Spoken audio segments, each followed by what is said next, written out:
Pas një periudhe të gjatë mungese në publik dhe heshtjeje artistike, këngëtari dhe fituesi i Big Brother VIP Albania 4, Gjesti, është rikthyer në qendër të vëmendjes. Kjo periudhë largësie nuk ka qenë rastësishme. Artisti është tërhequr pas një kohe pas humbjes së rënd të jetës së vllait të tij, një ngjarje që e ka prekur thellë dhe e ka mbajtur larg skenës.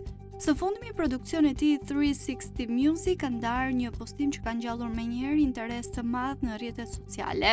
Në imazhin e publikuar, Gjesti shfaqet i maskuar për Halloween, me një stil të errët dhe detaje artistike që përputhen me atmosferën e festës, duke reflektuar një rikthim simbolik dhe emocional. Në përshkrim shkruaj "We don't do tricks, only hits", një frazë që duket si paralajmërim për rikthimin e tij në muzikë pas një periudhe të vështirë personale. Burime pranë produksionit lën të kuptohet se Gjesti po përgatit projekte të reja muzikore, ndërsa fancat kanë reaguar me komente mbështetëse dhe emocionale. Ky postim shënon daljen e parë të tij publike pas humbjes familjare dhe pritet të jetë preludi i një rikthimi të fuqishëm në skenën muzikore shqiptare.